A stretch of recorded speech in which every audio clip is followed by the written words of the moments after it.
West, bringing you the absolute finest in arts and entertainment from the great Northwest and beyond. And now, on with the show, with your hosts, Tony DeLisio and one-hit wonder Wade. This is The Wave Northwest on Digital Revolution Radio.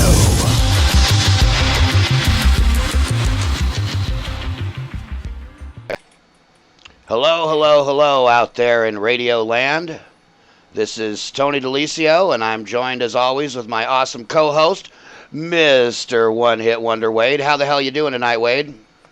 I'm doing good, my friend. How are you tonight, Tony? I am doing well, thank you. I was thinking of doing the whole show with this voice. What do you think? Oh, no? well, we could try it, you know. I'm not sure. Are we doing some Eastern European or perhaps Russian? Are we doing the Russian? It's a Heinz 57. Ah, yes, a special blend of flavors and spices. Marvelous. You know when you have a face for radio, Yes. you have to pull out. You have to use any and all opportunities to be sexy, and this is my sexy voice. Oh yes. Do you role play with that voice with your lovely lady? Do you be like, oh, bring me the biscuits, bring me all your biscuits, baby. I say, cook, bring me my horse and pepper. Make me sandwich. Make me sandwich. All right, hey, welcome to Sunday, my brother. Yes, welcome to Sunday. Been a festive weekend. I played a really cool show last night with the Sunshine Wall, our good buddy Mason and his awesome band, and they kicked a whole lot of ass. And then our other buddies in Salem Nights, Kenton and Eric and Drew, Drewcifer, love that name. They were fantastic as well. And then Mech played. I'm going to go out on a limb and just assume that Mechanism was fantastic as well. Well, I prefer when other people say that. You know, it just doesn't quite come across right when I'm over here tooting my own horn. I do enough shameless self-promotion without excessive horn tooting. I try and keep my toots saved up for, you know, a Dutch oven for ginger. Oh, he said toots. Toots. Yeah. Give it to. Well, that's what you pay me for, to tell everybody good things about Mechanism, right? Right? Yeah, exactly. That's why we're making the big bucks over here, right? Mm-hmm. And today we are not sponsored by Viagra. Yeah. Or Doritos, or Trident Gum, or any of those. So any of you companies out there want to sponsor us, hey. Yeah, holla, yes. We'd have, unfortunately, come into a bit of an impasse with our podcasting situation. Unbeknownst to us, podcasting is actually a fairly expensive thing to do because of the size of our files and bandwidth. So we'd love to get some sponsors, and hopefully we'll have the website up this week and maybe even have a donate button if anybody would like to help the cause. That would be nice. We're operating on a shoestring budget here. Well, that doesn't work. I'm going to make a cardboard sign, and I'm going to stand beside the freeway. There you go. Have radio show. Need food. Need Doritos. Need Doritos, yeah, because everybody wants to hear us crunching away on the airwaves for sure. Yeah. I'm sure. Need Budweiser. Yeah. Need Red Bull. Red Bull. Hey, they're a good sponsor. One thing I will say is last night, you know, as you know, like yourself, we've played many, many times at Louis G's, and it's always a good time. But last night was our first show playing with since Pete and Kate Kessling have taken over the place, and they really are doing a fantastic job, man. Everything went really smooth. They're very professional. Zero drama and zero, you know, anything other than just all good stuff. And all the people that came out were, of course, warm and wonderful people, and seemed to have a great time. So that's really, really cool. So if any of you guys that came out last night, thanks so much. We all love you. And aside from that, thanks for tuning in tonight. Thanks to all you beautiful people out there tonight for tuning in to The Wave. Yes, I've had a chance to meet Pete, and he does seem like a really nice guy.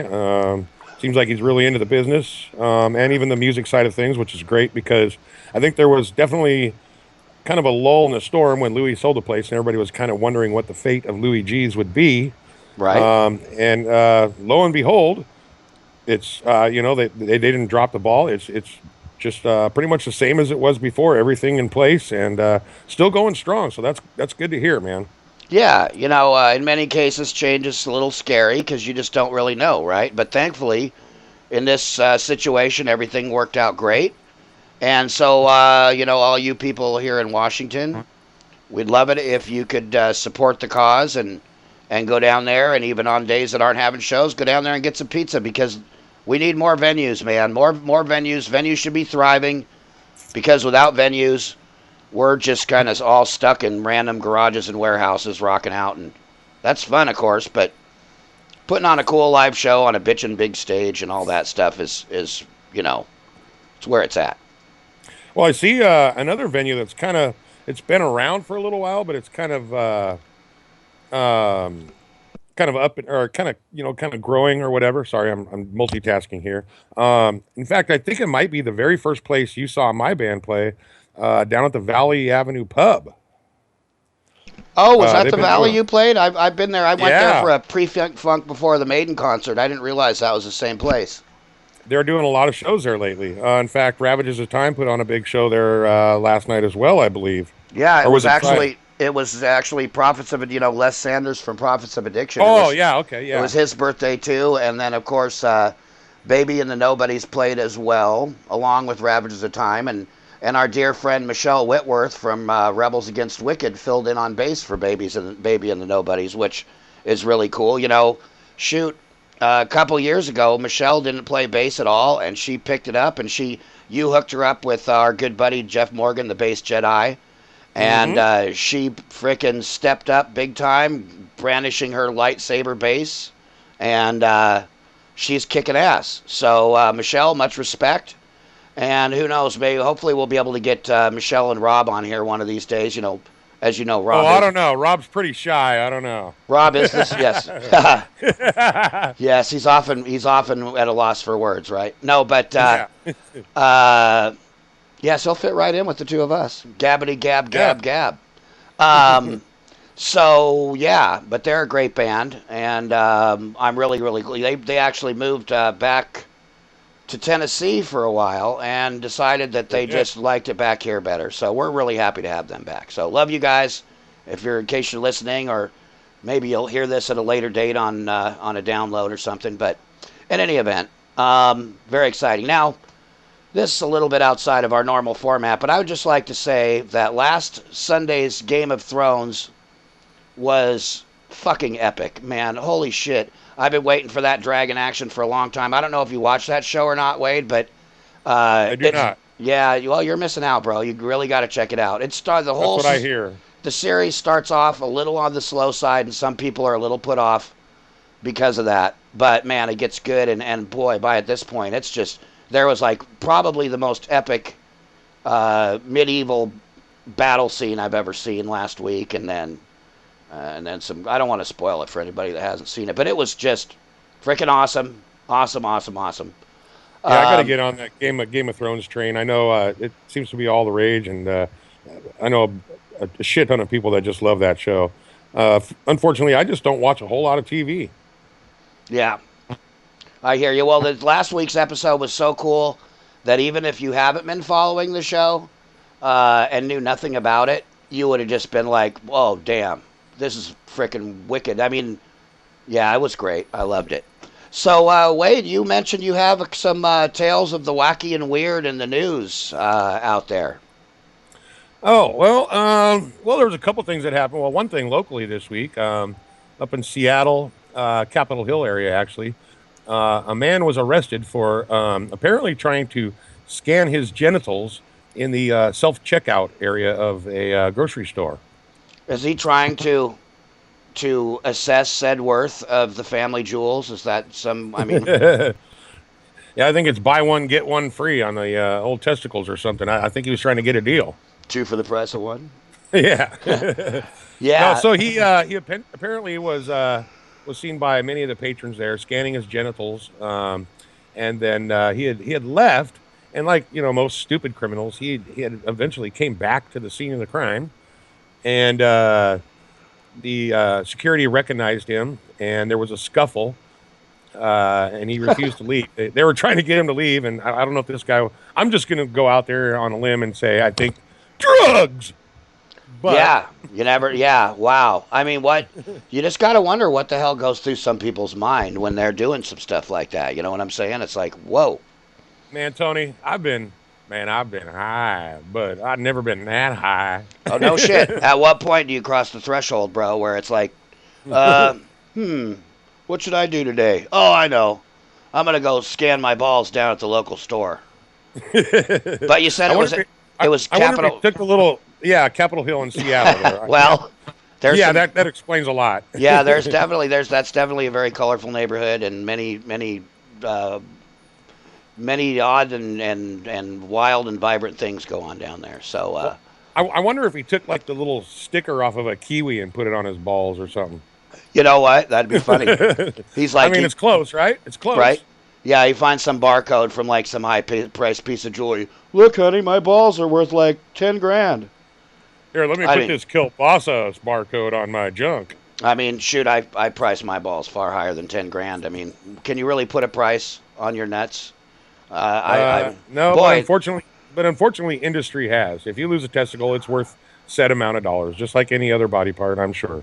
unless you're like Gene Simmons and insure them through Lloyd's of London for like $10 billion Right. each or something.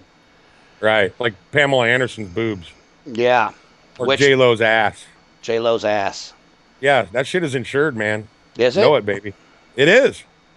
You know, Oh, dude, it's, stars insure their body parts, like tons of them, dude. Their breasts, their ass, all that shit.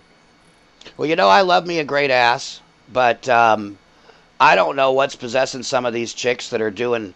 There's chicks that's doing weird shit like putting that fix-a-flat stuff or the equivalent to it, having that injected into their butt. Have you heard about that? And then it molds, and then they'll have like a flat butt cheek. Oh my god. Yeah. No, Yeah, I have saw a not whole, heard of that. saw a whole thing on some TV news thing about that. It's crazy stuff. Don't do it, girls. Just do more squats or, I don't know, eat a burger. Do something. We already love your ass. Don't go Yeah. change it. Don't go changing. Your big old butt cheeks. I We like you just the way you are. That's why I'm a drummer and not a singer. Exactly. I was just going to say, that's why I'm a guitar player, too. All right. So, anyways, another story. I believe it was on the 22nd. It was earlier this week. In India, 90, most of them were agricultural workers out in the field. 90 people were struck by lightning and killed in a 24-hour period over there. this week. 90, like 90? 90, yes. Holy crap.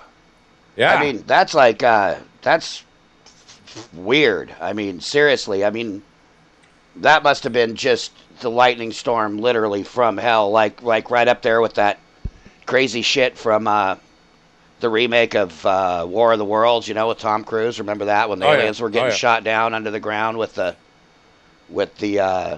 lightning and all that? That was intense.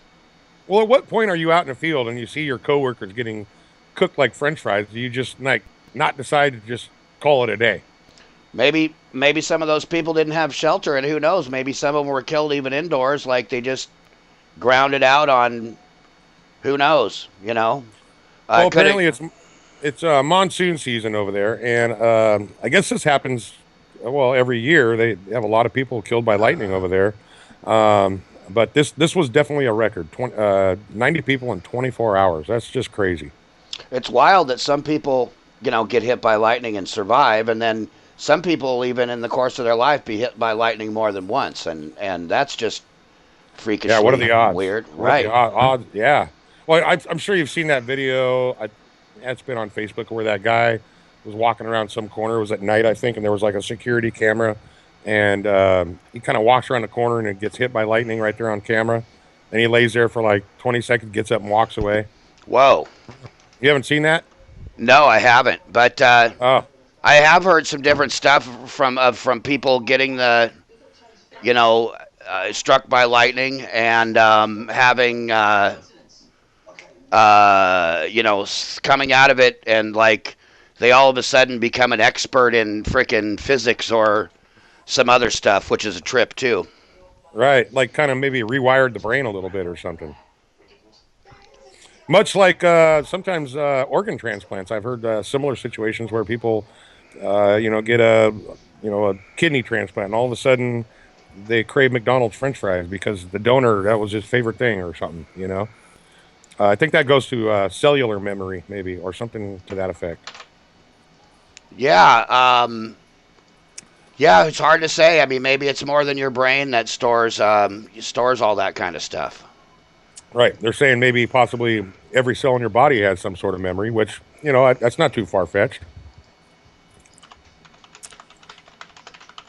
Yeah. Oh, I hear you typing like a madman. Clackety clack, clack, clack. So, hey, Tony. Yes. Who's on our show tonight? Okay, well, we have a very, very, very exciting show tonight, my friend.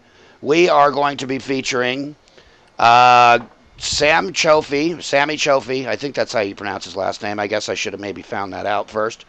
But the lead vocalist, lead guitarist, and I believe mastermind behind a really cool band called Blue Helix. And they're going to be doing a video release show or a special show to unveil this really killer new video that they put together. And I've seen just some screenshots of it, and it looks freaking incredible and major league. And that is happening next Saturday, July 1st, at the Columbia City Theater up in Seattle. And we'll be going into detail about that with Sammy. That's coming up in about 15 minutes. And after that, we're going to have the mighty Jimmy Littlefield from...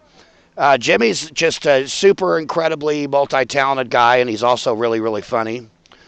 He's our first guest from Portland, Oregon. And he plays lead guitar for a band called Agnosia. And he also sings for a Faith No More tribute band. And he plays drums for a Slayer tribute band. And as you know, the drums in Slayer are no frickin' joke. So that is a dude who's just got a whole lot of talent. And he's a great guy. He's got a long history playing in the scene down there. Super good dude. Always enjoy working with him and just hanging out with him. Always a great guy, and I'm sure he's going to be really entertaining. He'll be coming up at about 8 p.m.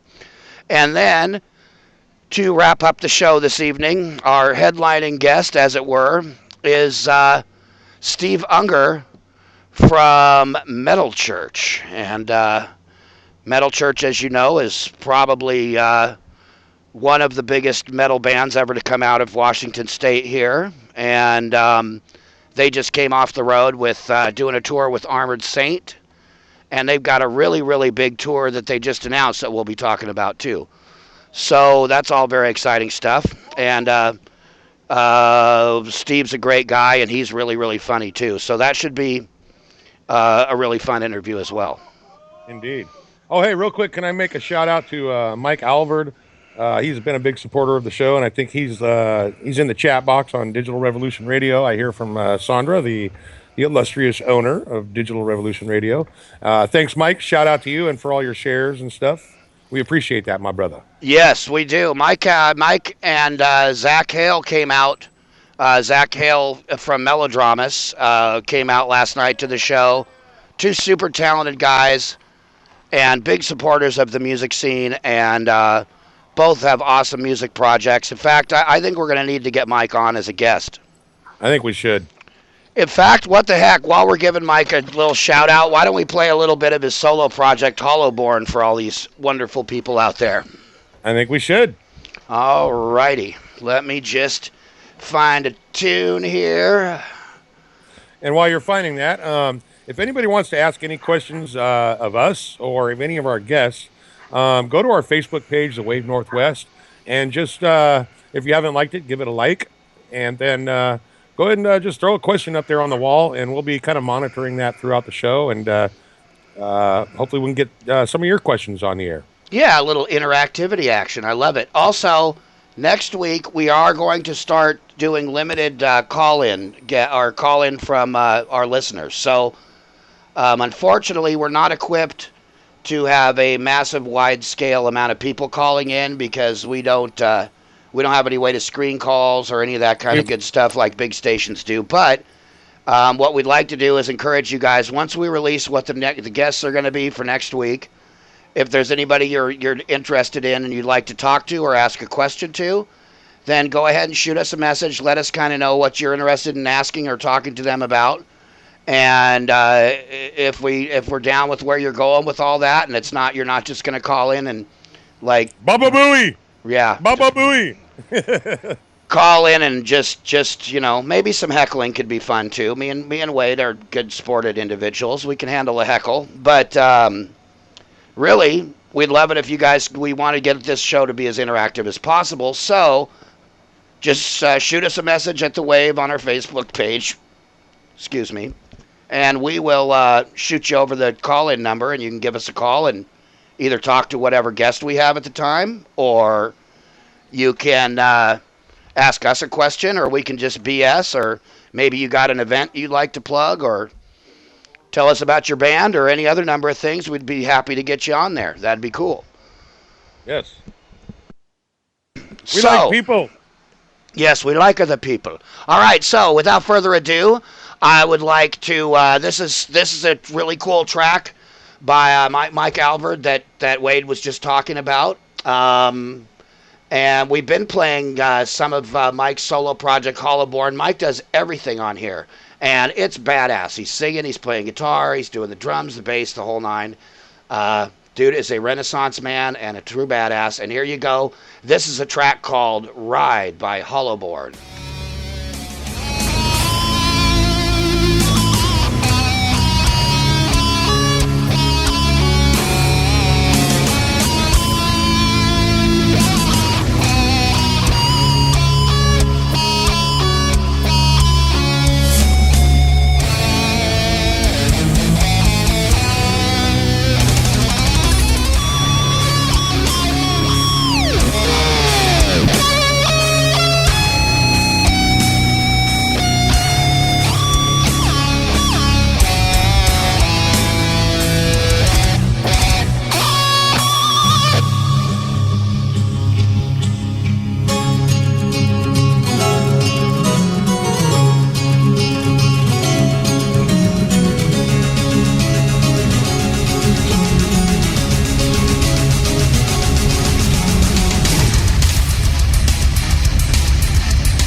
All right, and we're back. And we're fixing to go into our next interview. By the way, that was the song Ride by Hollowborn, our buddy Mike Alvord. Mike, thanks for being a big supporter of the show and tuning in and helping us spread the word about the Wave. You've been awesome, and you're just an all-around super killer dude. And love that frickin' solo in that tune. You shred, bro. You shred. All righty. All right, so we are about to bring on the mighty vocalist of Blue Helix and guitarist, and I think he's plays a big role in the songwriting and the business end of things. And we're going to go ahead and play one of their tunes right now for you guys. And when we come back from playing this song, you guys will get to hear from the man himself doing the vocals and the guitar playing on this track. This is Blue Helix, and this track is called Abuse.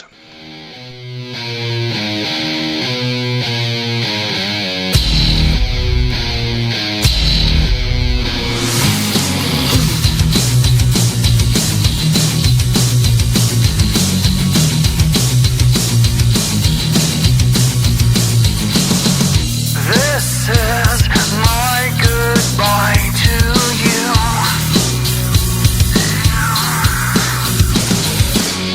Sorry, yourself, nothing left to prove. Lately, I have felt no pain.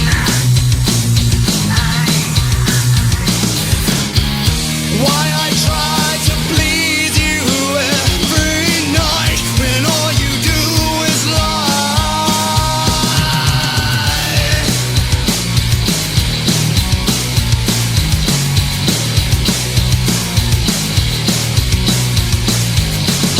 Well, our love was never strong enough. Abused my heart, I guess so much. Your words will never be enough. I see right through you.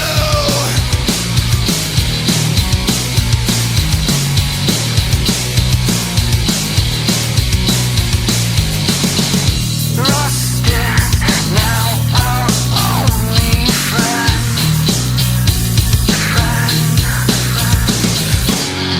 In a dream I fill the space within.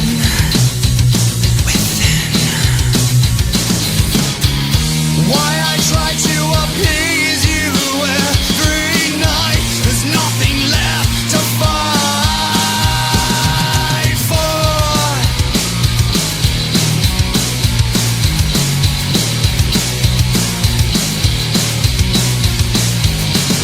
Well, our love was never strong enough. Abused my heart, I guess so much. Your words will never be enough. I see right through you.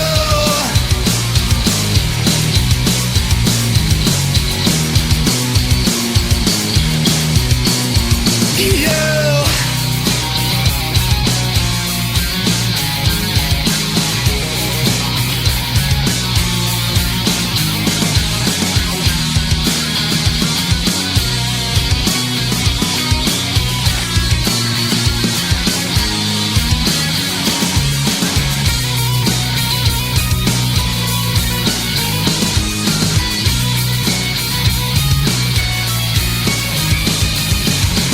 Know that I am like the sun.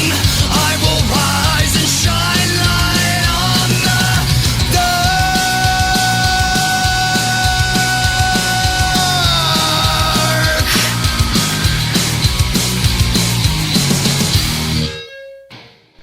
And we're back with the Wave Northwest on Digital Revolution Radio.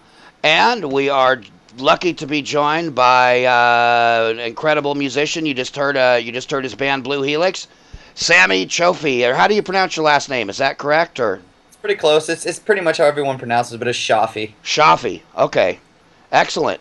Sami Chohfi, welcome to the Wave. Great to be here. It's awesome. Great to have you here. It was really cool to see you last night, man. I really appreciate you coming out to the show, and Thank you for the great show, man. Again, we were blown away. We were floored. It was awesome.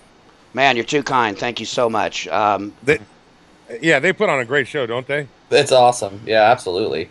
I've only seen them like, I don't know, probably 37 times. And it's a great show every time, man. High energy, great presence, and always great performances. I mean, everyone in that band is super talented. And so if you guys haven't seen Mechanism, go out and check them out sometime.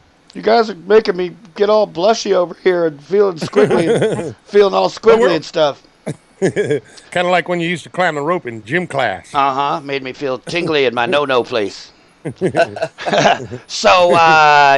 about the Mechanism thing, though. We're here to talk about Blue Helix tonight. So, Sammy, big show coming up this Saturday, my brother. Why don't you tell us all about it?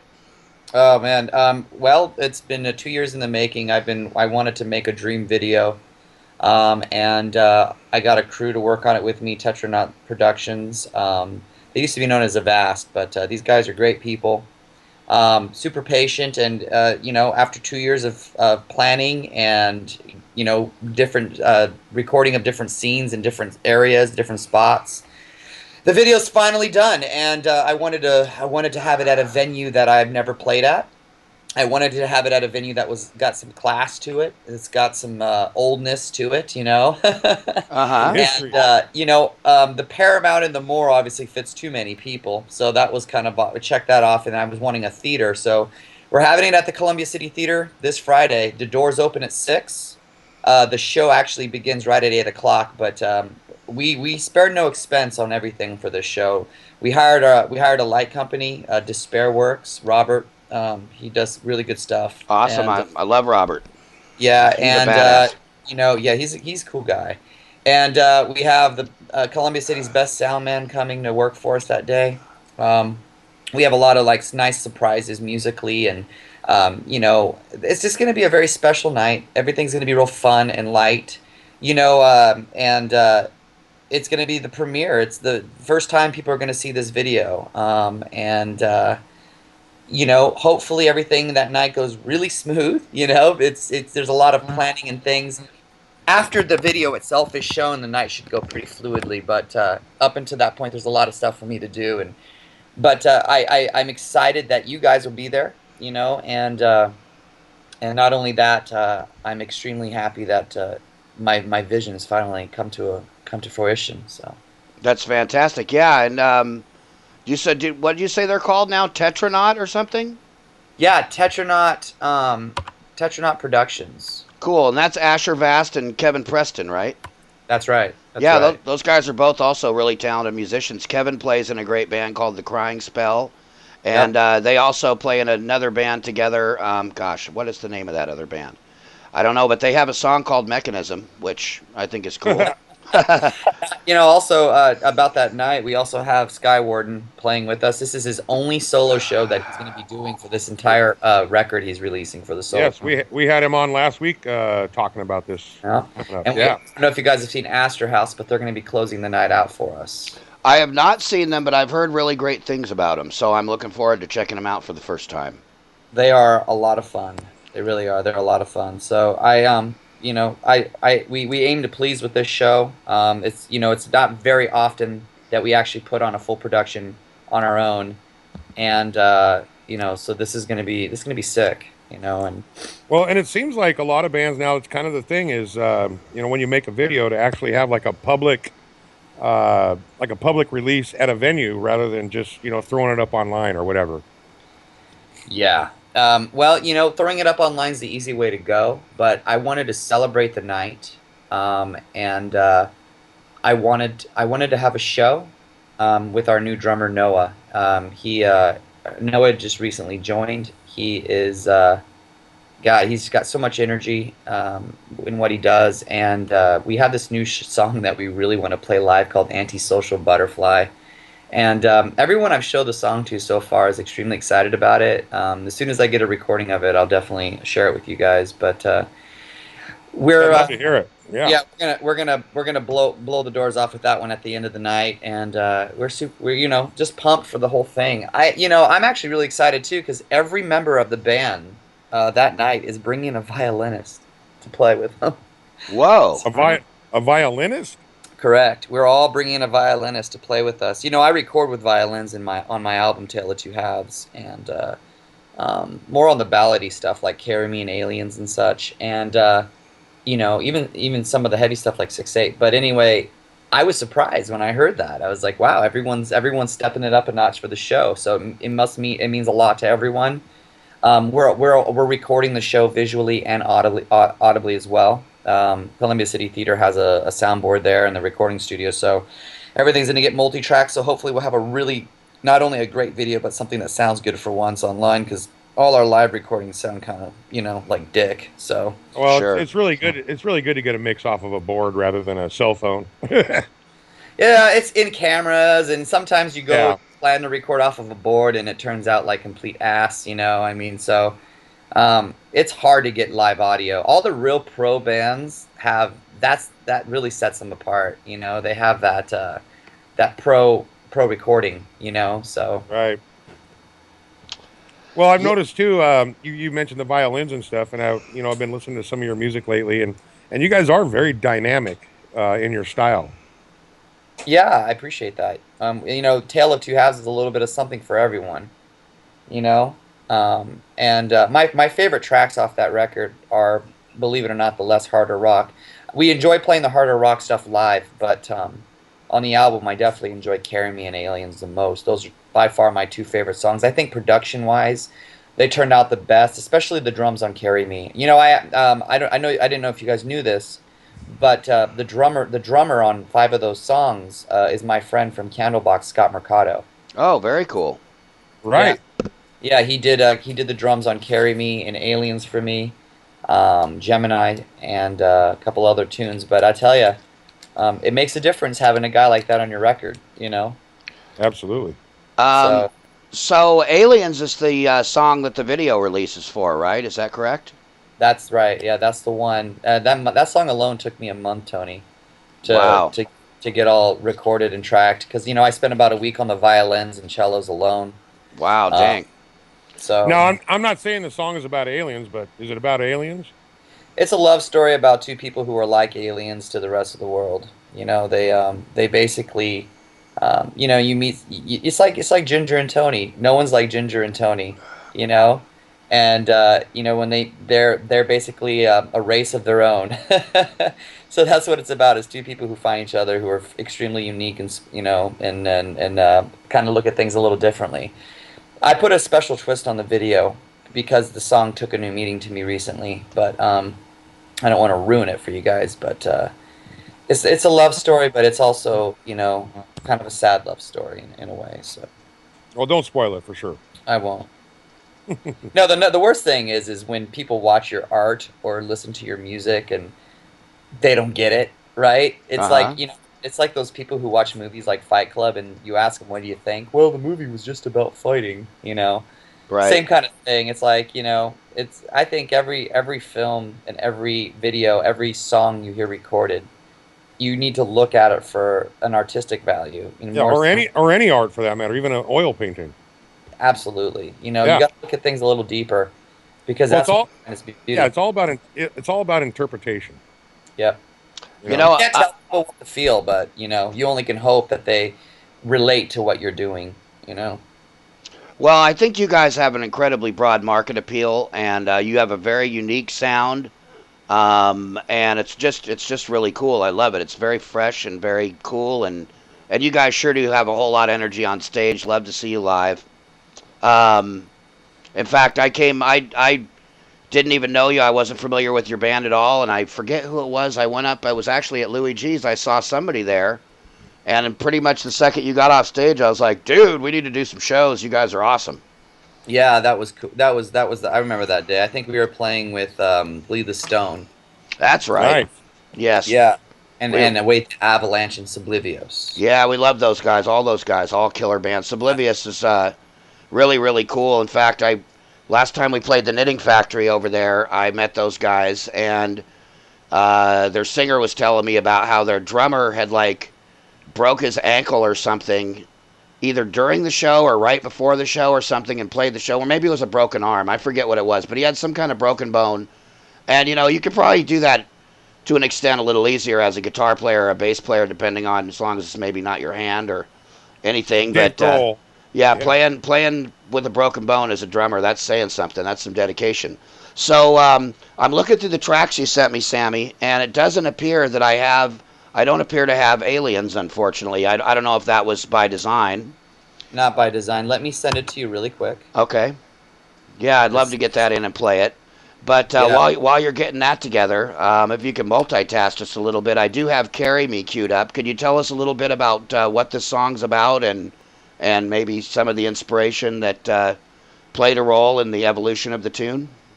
You know, I am the first to admit, guys, I was raised on 90s music, and a lot of the stuff that I loved was like stuff like the Smashing Pumpkins and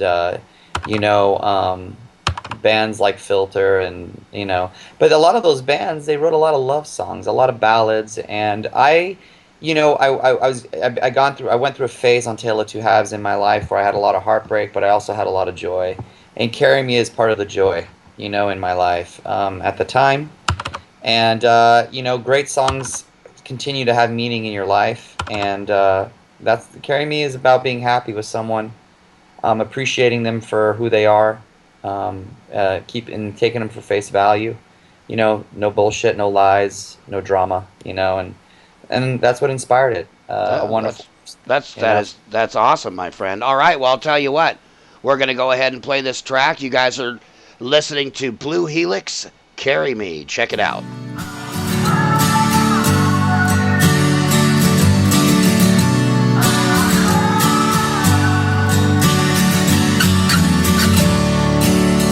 Just a man with nothing to lose, reflection of you in everything I do. I would sacrifice my entire life. I will always fight to keep us alive. If love was a melody, it would be my song to carry me along, on and on and on.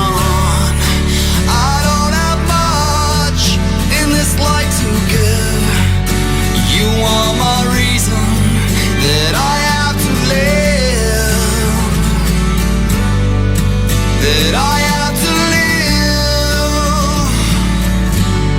You're my reason to live.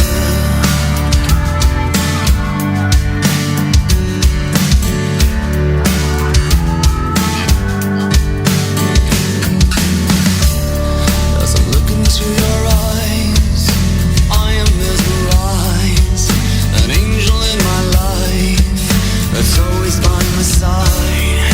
The silence overwhelms me when you are not around, like a broken record player with a needle on the ground.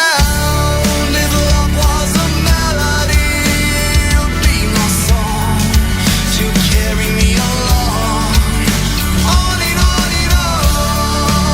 I don't have much in this life to give, but you are the reason that I have to live,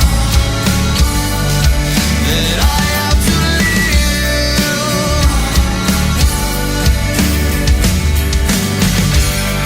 Remember the night we fell in love so long ago. We were just only kids. We traveled along, we've fallen down so many times. Let's give this all we can give. You took my hand as my best friend in a lonely world. You taught me how to forgive. You are the light that guides me home.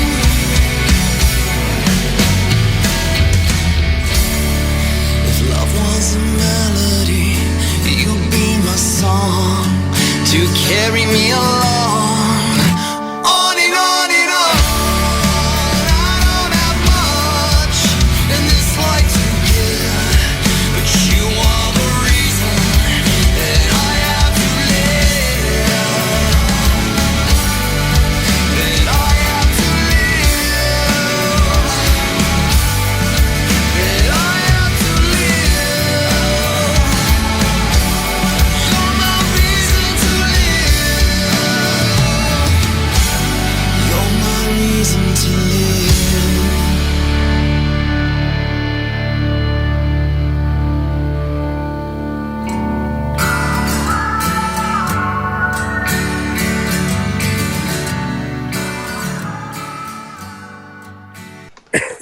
And we're back. You're listening to the Wave Northwest on Digital Revolution Radio.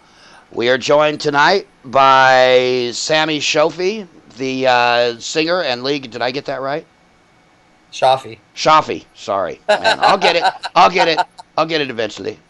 It must be my alien DNA playing tricks on me. So while we were playing the tune there, we were having a little bit of a chat. Unfortunately, with all of the music piracy that's going on in the world today, getting support from a record company or anything for us independent artists is tougher than ever.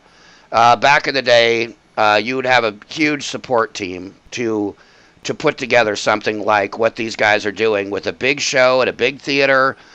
Big production, bringing in high-end lighting, high-end video equipment to make sure that the whole experience is exceedingly professional and wonderful for everyone involved. And it's a whole lot of work. And Sami, would you care to comment on all that? Where do I begin, my brother? Let's talk about making a music video that isn't just recorded in a factory or barn. So, not to knock the bands that do that, because it's easy, and I say kudos, but, you know, when you write out a script for a music video, you have to think about two things. One, what's realistic and what's affordable. For me, on this video, none of the things I wrote down was all that realistic or affordable. So I had to just say, you know what? I'm not going to make another video like this probably the rest of my life to this extent. And, you know, I basically, you know, blew whatever budget that I thought I was gonna, you know, have. But thank God when I did this video, I had money. You know, now I'm broke. So, but it came down to figuring out. Like, I didn't know every place you have to do filming, you have to get a permit. That is not easy, getting a permit. There's a lot of emails involved. Certain locations, you know, are harder than others. National parks are, for instance, not easy. And then filming underwater. Let me tell you, like, you know, you would think, okay, filming underwater, that's totally feasible, you know, as long as the camera is waterproof and the actors can hold their breath and you got good lighting, it's easy. Oh, it's not that simple. You know, shooting in water, there's so many factors that just kind of go crazy and sideways on you. You know? Wow, cool. Yeah, I mean, I had no idea there was underwater stuff in the video because, of course, it's kind of it's very under wraps, and I will be seeing it for the first time with everybody else who's lucky enough to attend this event. And again, everybody, that is next Saturday night, July 1st. Friday. Oh, it's Friday night, July 1st at Columbia City Theater in Seattle, Washington. And how can they get tickets for the show, Sami?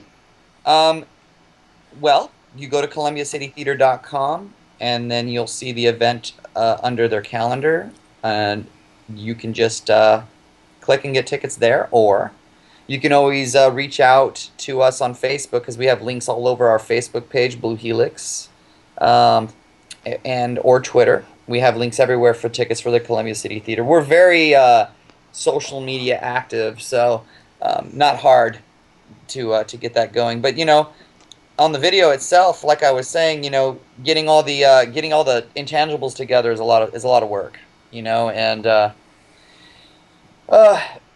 putting the show together is even more work, right? Right. You know, having to figure out all the details of a video release. So, you know, I think after this experience, I'm going to like write a little blog and to kind of help bands prepare for something like this, if they want to do it to the ninth degree, you know. No, I myself would be very interested in that, and I'm sure a whole lot of our listeners. You know, we've got quite a few musicians and bands, and people also that are working in the industry behind the scenes. You know, sound people, lighting people, are all tuning into the show. And I just can't stress enough how great these guys are live. Aside from the awesome video, you guys are going to be doing a live performance as well. Is that correct? Oh, yeah. Yeah, so these guys, I'm serious, man. It'll be an experience. It's not just like a bunch of dudes standing around playing. These guys are very high energy. Sky Warden, who a lot of you guys out there might know from Amadon, and now he's playing with Abney Park. fantastic guitar player, always a great showman, and he'll probably do his saucy balancing act with his Les Paul on his head. What a ballsy move that is, huh? I want to give a shout out to my buddy from Melodramas. I believe that's how you pronounce it. Yes, it is. Yep. Yes, I met Zachary last night. Super cool dude, man. Super cool.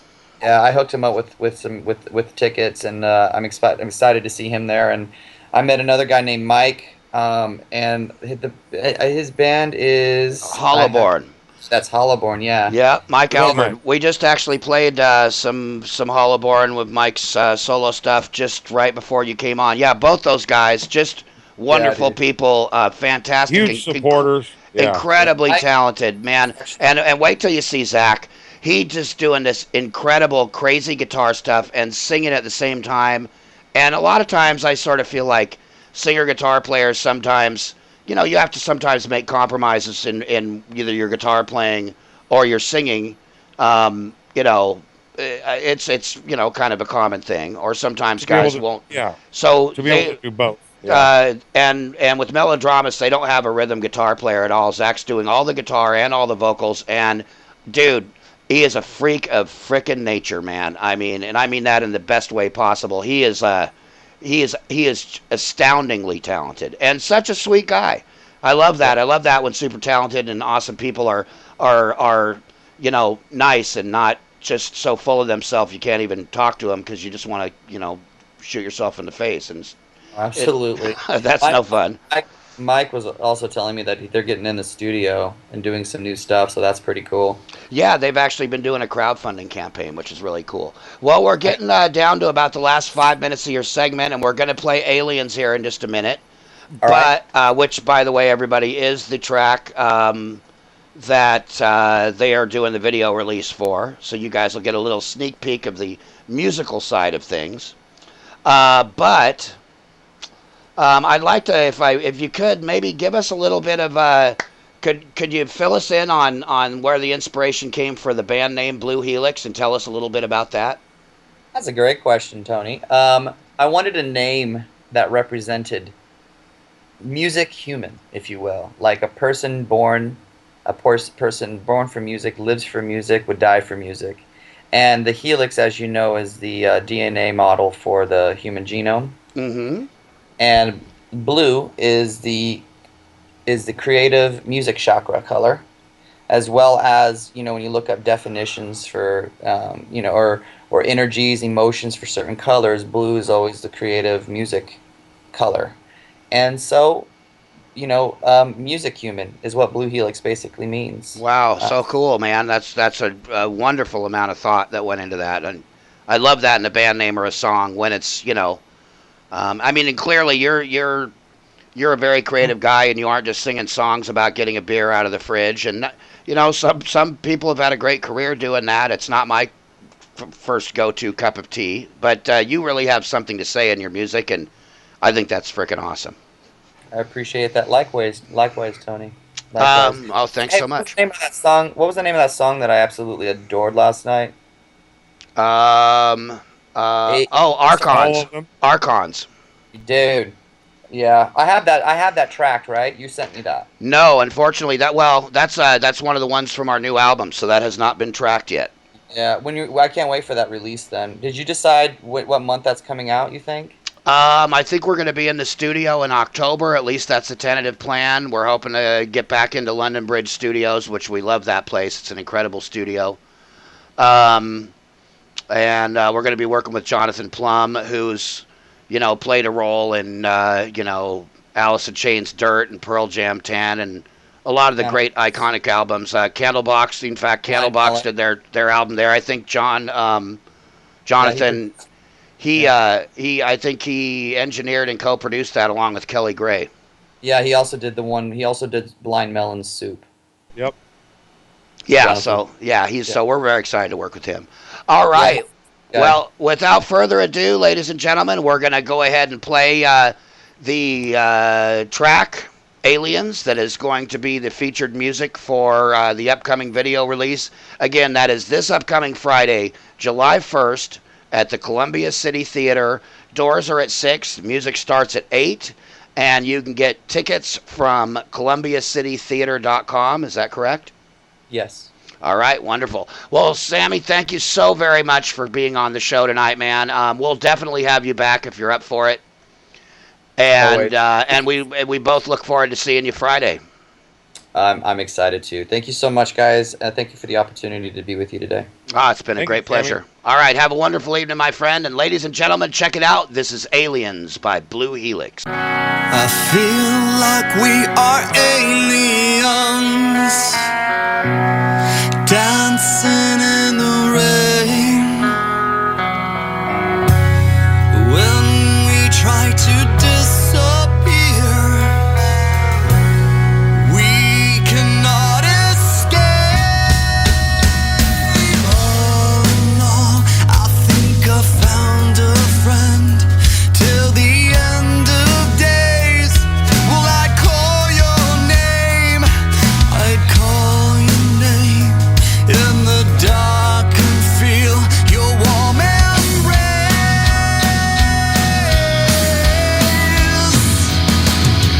I'll give to you all my truth. I'll love you and never let you go. God, you're beautiful. How I never knew an alien like you could design a soul. An alien like you could design a soul. Now that we've landed here, let's forget that place when time and pain were one in the same. Oh no, I think I found a friend till the end of days. Will I call your name? I call your name in the dark and feel your warm embrace.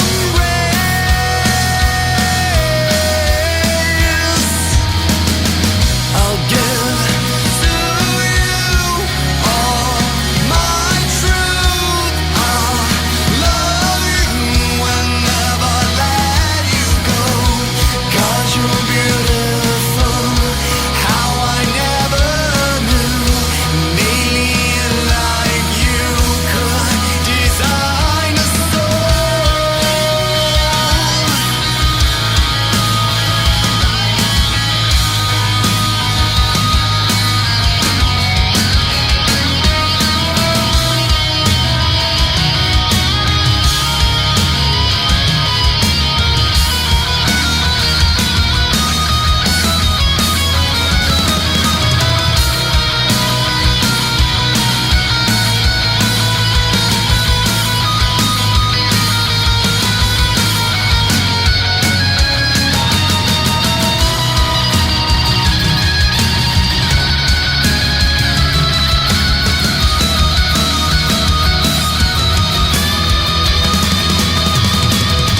I'll give to you all my truth. I'll love you and never let you go. 'Cause you're beautiful. How I never knew an alien like you could design a soul. Alien like you could design a soul.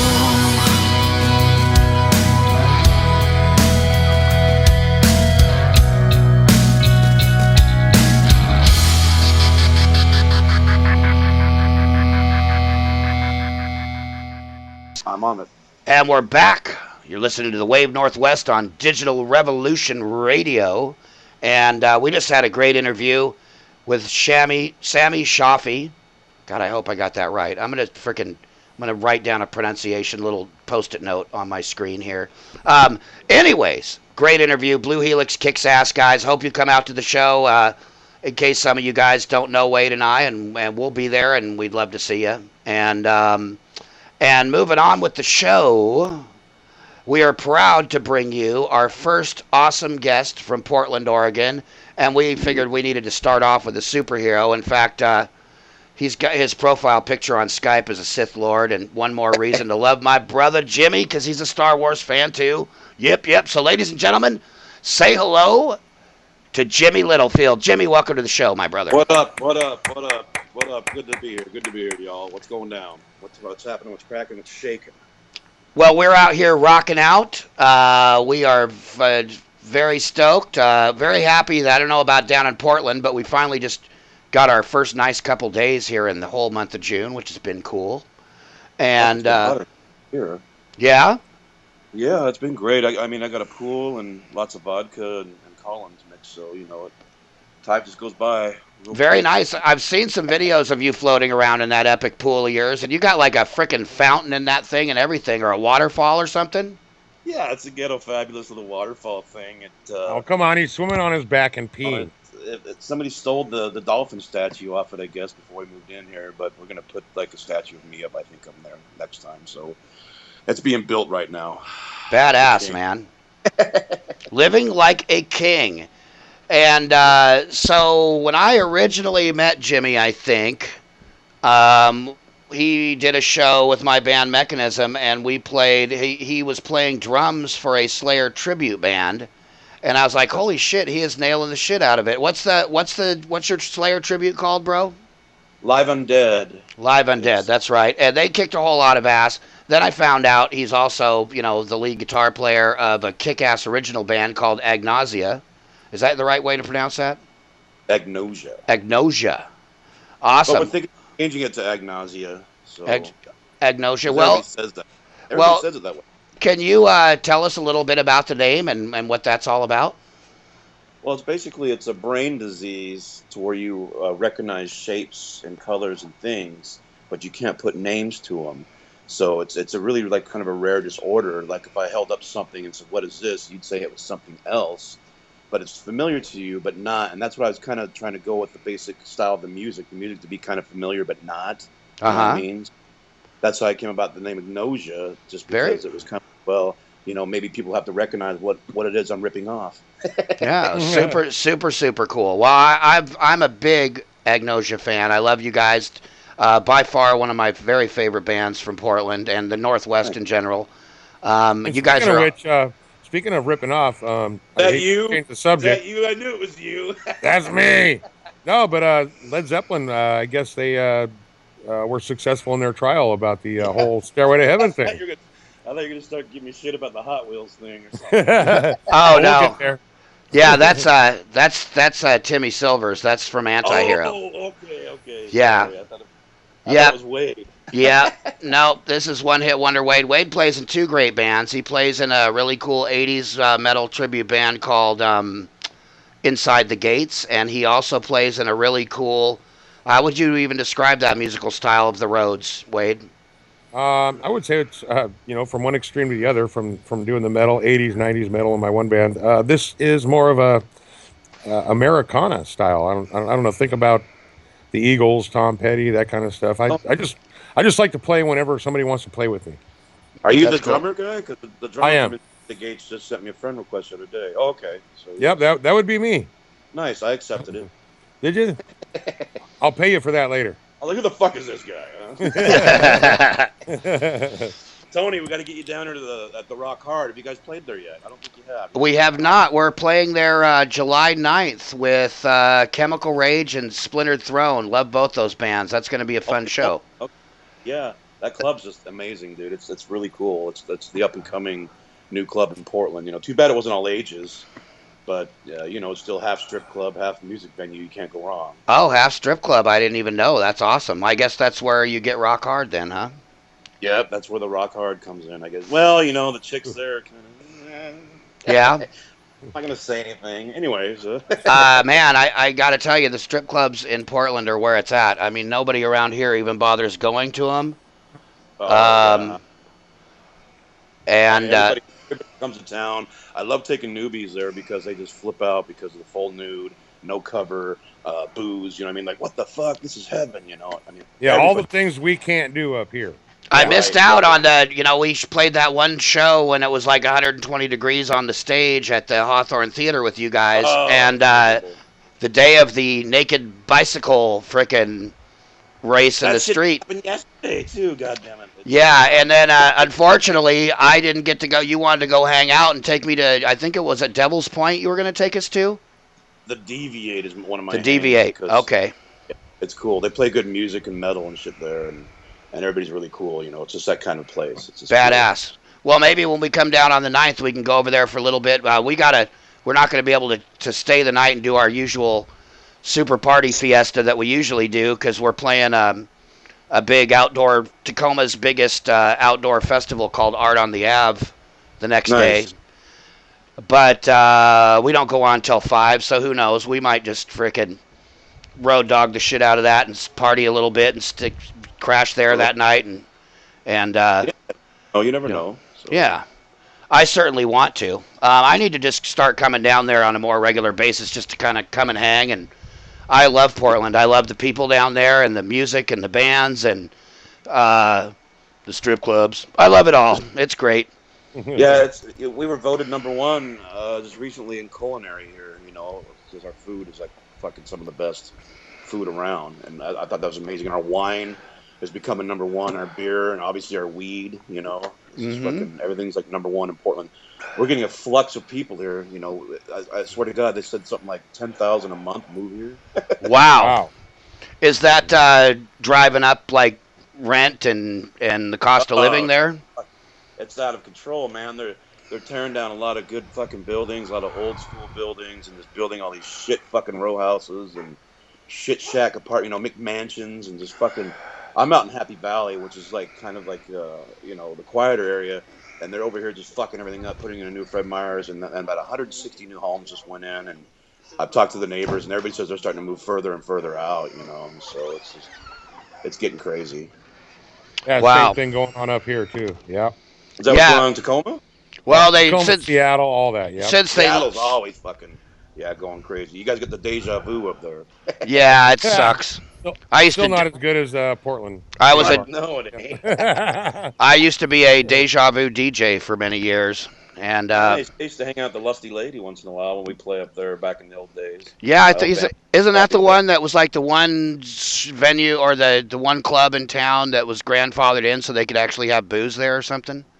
No, there was no booze. They had the little windows there with the little peep show. The windows go up and down, and chicks dancing, and you look over and see your guitar player or somebody on the other window like, hey, what's up? It was whacking off. Yeah, it was a fun place. Yeah, my old manager for one of the deja vus I worked at used to have his first job in that industry was the mop up guy. He needs to be on that Dirty Job show. I had a buddy who went to one down here, and he's told me some fucking stories about cucumbers and shit that I wouldn't believe. You know what I mean? I was just wow. like, oh, dear God, I don't want to hear this shit. No doubt. Some of the weirdest shit in the world, he says, fucking happens in those booths. So, aside from Agnosia and Live Undead, me and Craig jammed a little bit last night with the Slayer thing, so it was pretty cool. We got Mark Tree still playing guitar, Maiden Northwest, Odor Breath, and I think we're getting Jason Raines in now from the Maiden Northwest. And, he's bitchin'. Of the Punctuals. Yeah, he's a really good guitar player, really good dude. So we're kind of getting that back in order, and then I'm starting a Deftones tribute now that I'm singing for. We're called the Tones Deaf, and we'll be playing up there and around pretty soon here, Super cool. Agnosia was on break for a little bit, but we're coming back. We're finishing up the last album. Did the drum tracks for the new stuff. We're still shopping with a few labels, EMP and a couple other ones, and we're still waiting to figure all of our shit out before we actually go with something. Our shows that are coming up finally in August, we got Bend with I can't remember the name of the club, the Volcanic Club, and then the next day is the Salem Hemp Fest, which is going to be the big outdoor Oregon Hemp Fest thing. So we're excited about that. We're headlining that. So, super cool. Yeah, we're big advocates for the marijuana industry. Oh yes, so are we, and so is this show in general. In fact, we want to start doing a segment in the show where we take a bong hit on the air of some kind of various strain and rate it and I guess if we stop being able to speak in formed sentences, we know what's up, right? Right. I was. Funny thing is, you mentioned something like that because I do a commercial, not a commercial, a medical grow, myself, and I always have people come and help trim and stuff, and sometimes we have certain rock stars and celebrities who come visit, and they trim, and I was like, man, I got to start a fucking show, it'd be trimming with the stars, I wanted to call it. That's awesome. Where Yeah. we sit there and trim buds with hey, so what's the band doing next? What's the next album? You know what I mean? And get them talking and shit, and have them say a bunch of weird stories. It'd be really cool, I think. Well, that's funny you mentioned that. It's funny you mentioned that because we had Scott McKinley on just recently, and he mentioned that bands are signing on to do meet and greets. Yeah, meet and greets at dispensaries up and down the West Coast. Right. Because there's no record stores anymore. Yeah, there definitely is not. Yeah, so that's kind of a cool thing to intermingle, the legal weed with the the national acts rolling through, and an opportunity for fans to do the whole meet and greet, get the autographs and all that stuff. It's a good new way of looking at things. Sure, like my buddy Dino, he's like my brother, my bestest friend in the world. He plays in a pretty big band called Fear Factory. Hell yeah! They're doing. The guy down in L.A. is doing these marijuana cigarette packs kind of for bands. And the first one he's doing is Motorhead, and then he's going to do like Assassino. And this other guy around town here does candy bars. And he's got a Warrant one. It's called My Cherry Pie-Eyed. And then we're talking with Whip, for Queensryche to do an Empire bar and stuff like that. So bands are starting to kind of embrace it and get into it themselves, you know what I mean? Could you give me another beer, please? You can only do so much with... I heard that. You can only do so much with alcohol and coffee, Exactly. It's funny you mentioned I'm wearing my Whip Ale shirt. Oh, beautiful. Yeah. Yeah, there was a limited release. I don't know if it's still out there on the market or not, but... yeah, he's got a little distribution thing going now. If you go to his Facebook page or something, or his website, it tells you everything about it. You get it delivered to your house and shit now. So. Oh, no shit. Yeah. Yeah, it's good stuff. Few bars up there have it, I think Tony's Garage or whatever that is. Tony V's. Yep. Yeah, we played there not too long ago. That's a really cool place. Those guys are all really nice. Hell yeah. Brent Rainey is the... Louis G, by the way, is it you guys played there last night, you were saying? Just played there last night, yeah. Our first show since Pete Kessling, the new owner, came in, and he's awesome, and he's keeping the dream alive and doing it in style, and nice.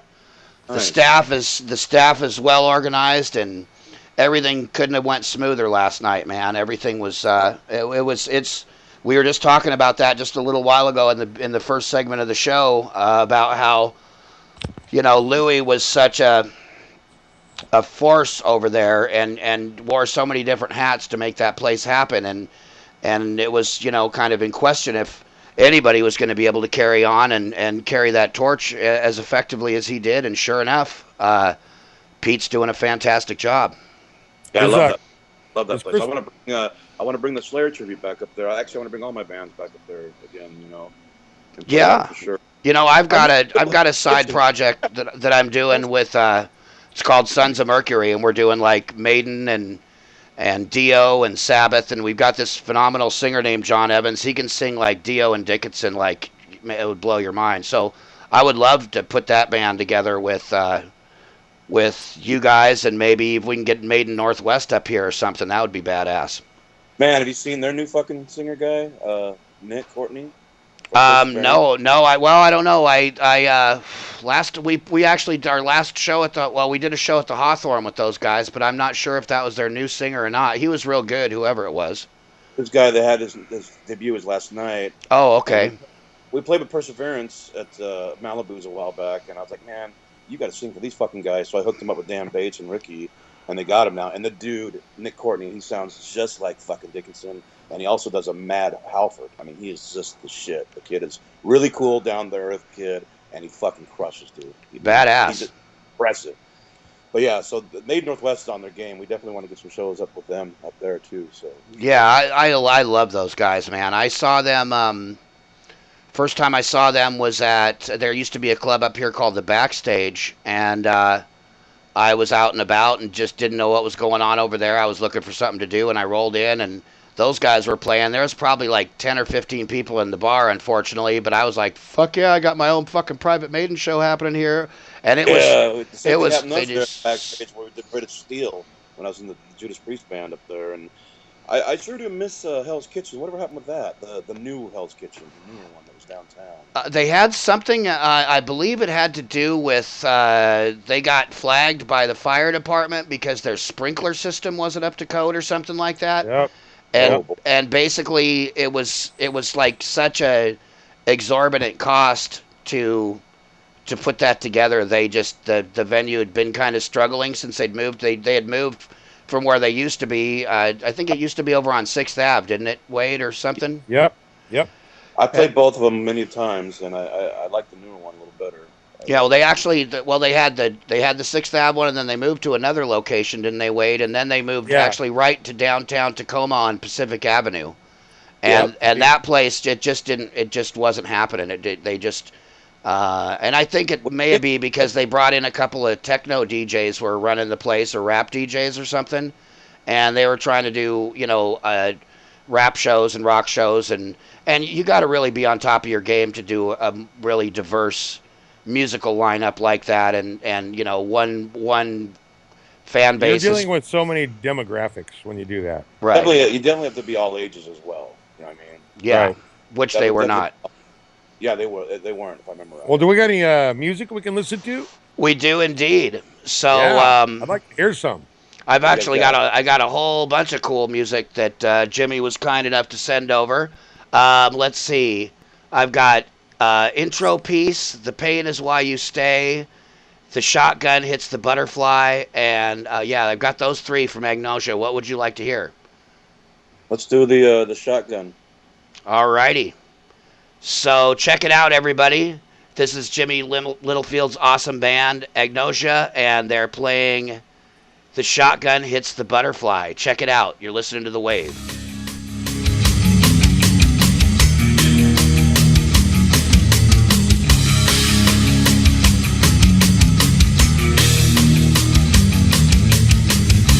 Social butterfly arrives in town just passing by. Nobody knows her name. She's with the group they're underage. Things soon get out of hand. The clerk just caught them stealing gas. They don't know where they are, but found a bar just off the farm. Butterfly, she screams. Someone is watching. Should've kept driving.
And we're back on the wave. I swear, you guys miss out on some quality entertainment while we're playing music and we're all bullshitting amongst ourselves. You just miss some funny shit. Not particularly politically correct, but fucking hilarious. So, we're all good about that. So. yes, we are. Yeah, if you guys got any funny jokes, to, send them to our page at the Wave Northwest. I want to see. I need some new jokes, but I think people take shit too fucking serious this day and age. They certainly every do. little thing fucking offends them. Oh, you're eating a hamburger that offends me. Right. It's like, go fuck yourself. Yeah. Facebook. I get my buddy Jacob. He's on there right now, pissing around. Jacob Bruner, but he gets daily harassment messages because people reporting him on stupid shit. You know what I mean? It's just like, get a fucking life. Right. What is there free speech no more? It's going to the wayside. I mean, fuck. I'm sick of fucking Hillary, Clunt, whatever the fuck all these people are, and everybody just bitching about it. I had to unfriend 20 people today because they mentioned Donald Trump. Who the fuck cares? Right. Everybody has the right to vote for whoever they want. You know what I mean? And now they're having protests and shit because of that fucking guy. I think he's entertaining. I'm not saying who I'm voting for. I don't give a fuck really, but it's just like, Why can't we be friends? Why can't we be friends? Yes. Everybody has the right to do whatever the fuck they want. Don't you think? Exactly. That's what this country is supposedly fucking founded on. Right. Yeah, well, the political correct bullshit's just straight up out of control at this point. It's getting way out of control, man. And it's getting in music. It's getting in fucking everything. And I swear to God, I don't know how much longer I'm going to be on Facebook, man. If it wasn't for music. Man, politics in general is becoming just nothing more than a reality show. Well, what I tell people is they got Trump in there just to get everybody to vote for Hillary because it's already planned. You know what I mean? Yep. So, yeah, I'm not a big believer in democracy at this point. In fact, years ago when they said they were moving all voting to electronic voting machines, I was like, oh, I can see what the fuck's up with that. How hard is it to get in and just go change a few numbers, Right. It's just bad, you guys. It's been bad since the Bush fucking days. God, we can go on forever about this shit. But we certainly can. Everybody's very depressed. And talk about food. Yes, food's delicious. Well, Let's talk about that time I ran into you at NAM, Tony. You're running down the fucking street. Remember that? Yes, I do. And I'm so bummed we didn't get to hook up and hang out more. This year, let's make it a plan, my man. Yeah, that's for sure. I'm definitely going again this year. And that was just a trip because we're driving. And I go, is that fucking Tony? It is. And my drummer Mike and Danny, they're like, it is. That's why he pulled over and honked. Hey, what up? Remember? Yeah, well, I'm walking down the street with Tim Silvers from Anti-Hero, and we were rooming together down there, and it was I think it was Thursday, the first night that we'd gotten into town, and of course, real quick, Tony, this is NAM, right? Because he was cutting NAM. out a little bit. This is NAM, yeah. Yeah, the National Association of Music Merchandisers, I believe. It's a big, in case people don't know, it's a big annual. Well, they do it semi-annually. They do Summer Dam and Winter Dam. I think Winter Dam's the bigger of the two. Winter is the bigger. It's a guitar center on fucking steroids, is what it is. It's crazy. It was my first time down there, by the way, and I was just like, just freaking sensory overload. Hey, we got. So you guys ran into each other though, huh? Yeah, out of the blue. It was kind of weird, Looks like we got Steve Unger calling in, so what the fuck? We're going to add him right on in here.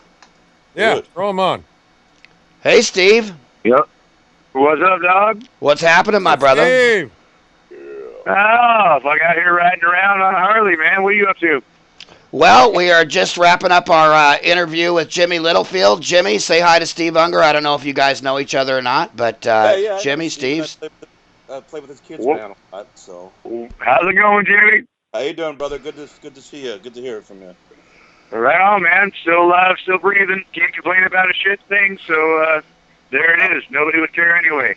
Awesome. Good.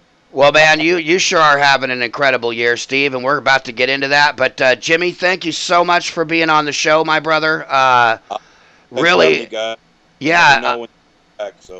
We'll be putting, we want to have you come back on for sure, and we're going to be putting up some links so you guys can go check out more of Jimmy's killer band, and we'll also be keeping you posted about shows, and hopefully we're going to get you guys up here to rock with Mech again. For sure, brother. You guys take care. Thanks for having me, and take care, Steve. Ride safe, brother. Yeah, see you, brother. All right. Guys. Much love, Jimmy. Have a great night, brother. You too, brother. Thank you, man. Bye-bye. All right, ladies and gentlemen, we've just been joined by one of the most iconic and badass musicians here in the Northwest, Mr. Steve Unger from the Mighty Metal Church. Steve, great to have you on, bro. Thanks so much for joining us this evening. Metal Church. How you doing, brother? Doing really good, man. Great to hear your voice. I haven't had a chance to talk to you lately. You've been off on the magic carpet ride.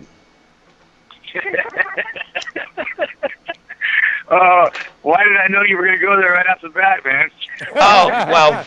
I didn't even get it till now. Now I'm laughing my ass off. I was speaking figuratively, like a real magic carpet ride, not like a broke down, fucked up version. But anyways, we don't need to go into all that.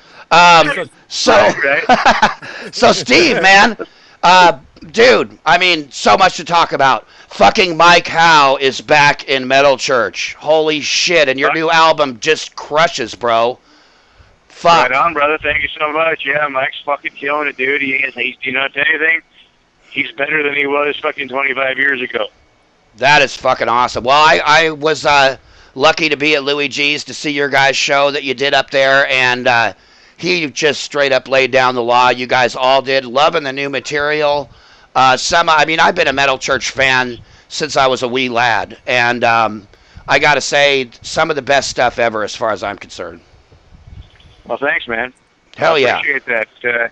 You know, when we were writing this album, it's kind of like you know, sometimes when you write a song and you guys are working on a song, and it's almost like an uphill battle to make the fucking thing happen, right? Yep. These songs just kind of like happened. I mean, we wrote a riff, and then the song just kind of happened, and it just developed like we all, were at home when we made this thing. And, of course, Vanderhoof writes amazing riffs, and he comes up with the ideas, and, we all just come in and we put in our own 2 cents. And the next thing you know, we've got this, song, and, this album, we actually recorded 16 songs.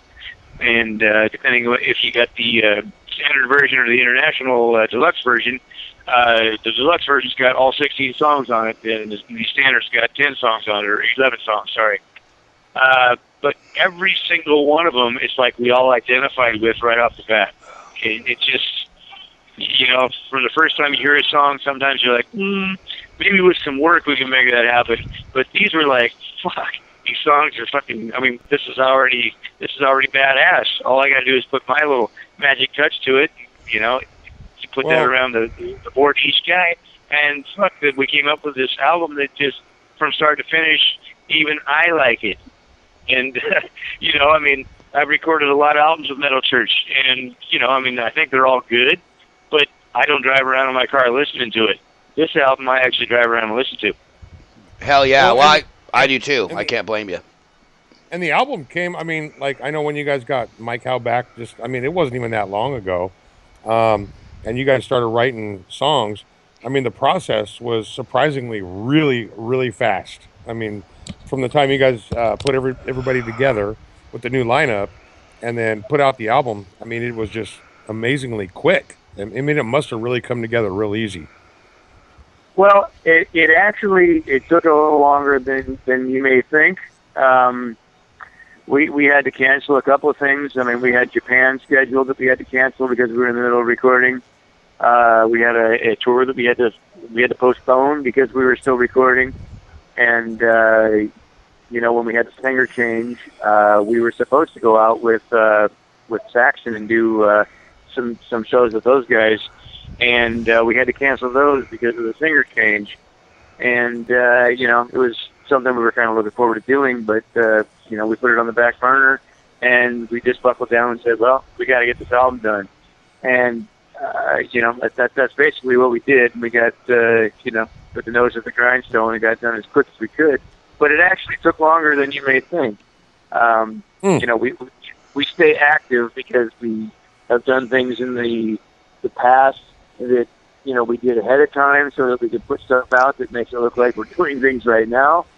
So it's kind of like we work, and then we do a lot of things, and then we have things to put out for the next 6 months, even though we didn't do anything for those 6 months. So that's kind of how that all went down.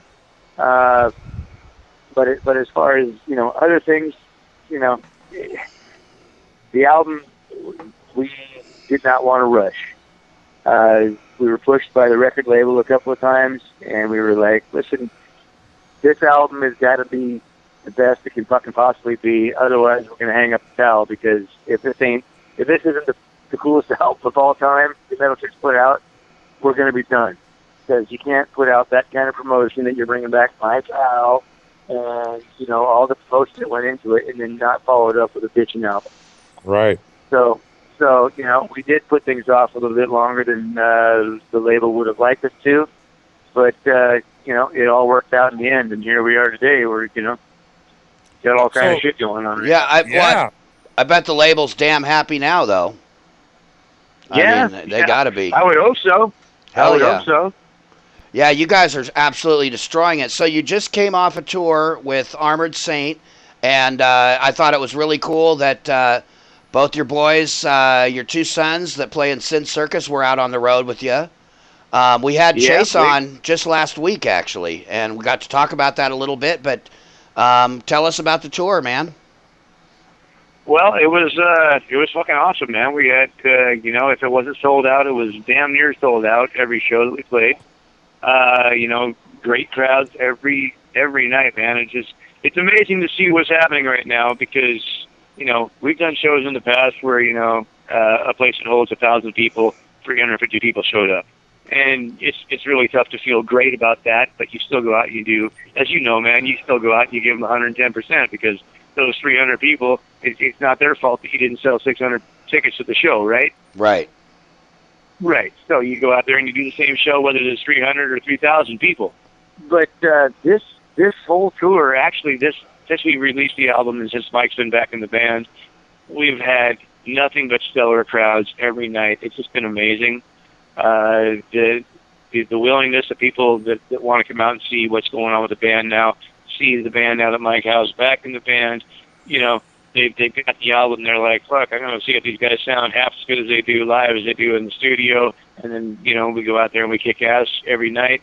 And it's just been great, because every time we do a show, all the reviews come in, and then the people for the next up-and-coming shows are like, fuck, now I got to go check this shit out, because all I hear is stellar reviews. And it's just been like a snowball effect, which is awesome. And, it's snowballed us right into this next thing that we're doing. So, everything's going great. And how proud of you of you are of your kids that they got to go out and be direct support for you guys on this last tour. Oh, well, are you kidding me? I mean, first of all, Sin Circus are a bitchin' band. Yes, they are. They write great fucking songs. They get up on stage and they kick ass every fucking night. And those kids, they went out and they got in front of a crowd that knew Metal Church and they knew Armored Saint.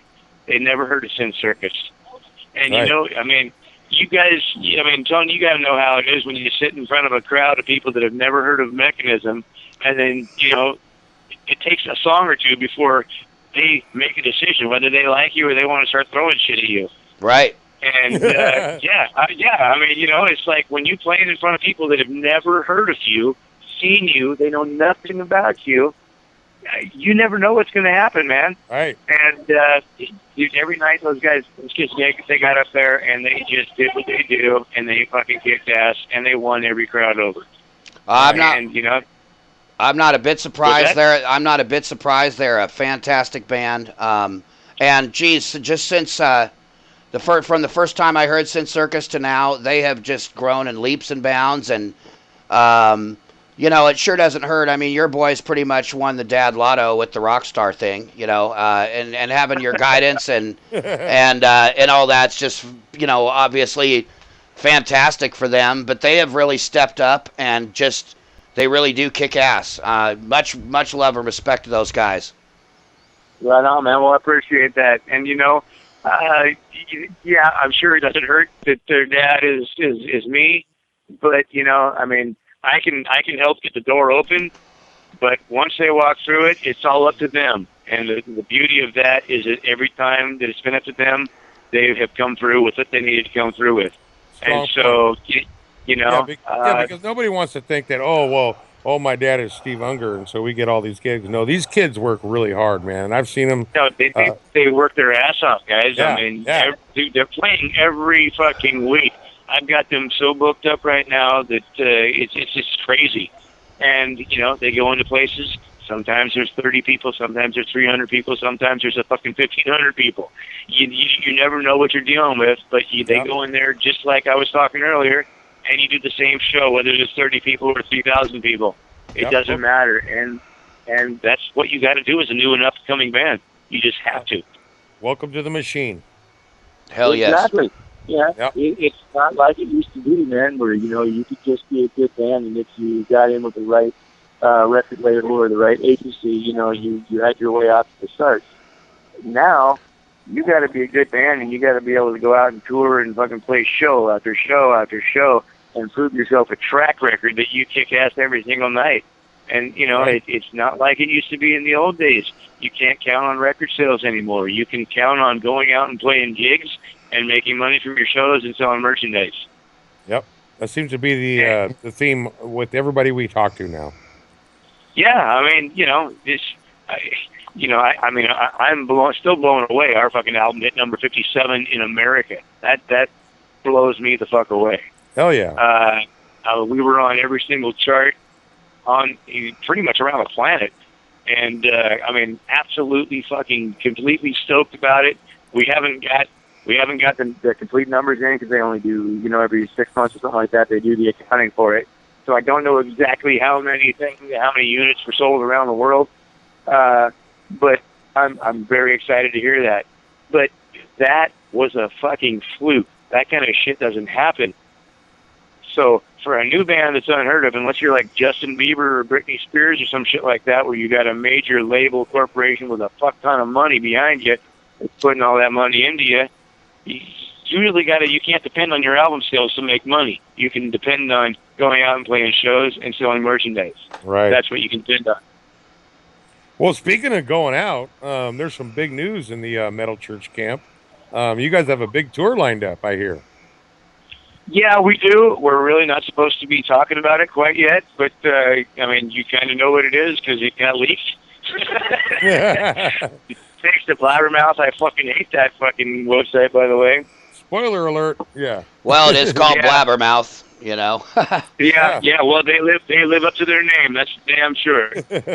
Hell yeah. Well, then we don't want to put you in a bad situation talking about it if you're not supposed to. But there's some good things coming up. It's some fucking epic fucking tour. Holy shit! You got to be tripping, bro. Oh, I'm totally fucking stoked, man. I mean, it's gonna be major shit, and I couldn't be more stoked about it.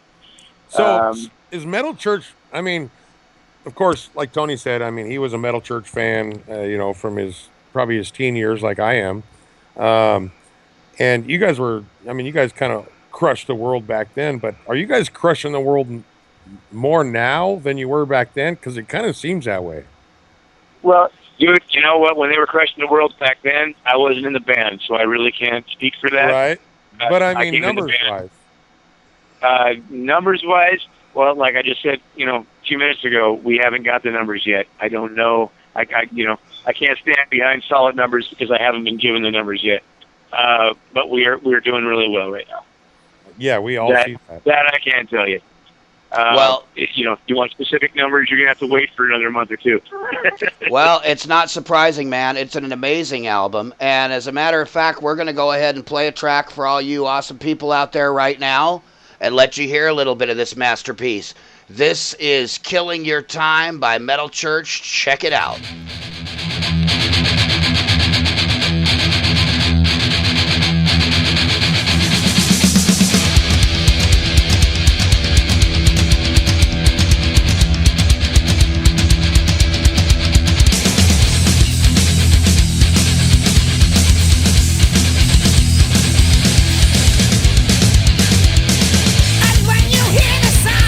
Of your life crashing down, and no one seems to give a damn.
And we're back. You're listening to the Wave Northwest on Digital Revolution Radio.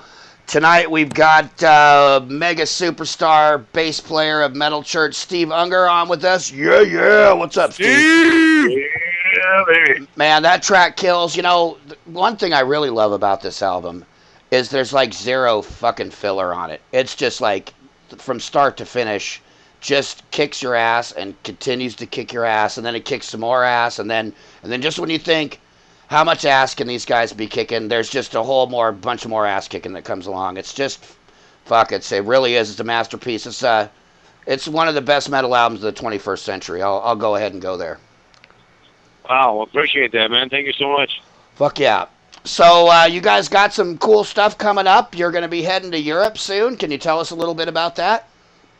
Yeah, we're let's see here. Not this weekend is 4th of July weekend. I'm going to be hanging out on my boat watching the fireworks off of the Tacoma waterfront. Nice. But the following weekend, we're heading over to Europe. We're going to be doing the Dynamo Festival with Anthrax. And then we're doing the Bang Your Head Festival with a ton of bands. I couldn't tell you who's all on the festival, but we're going over there for 2 shows and then heading back home. But Europe is always a great time because the fucking people over there just are out of their fucking minds.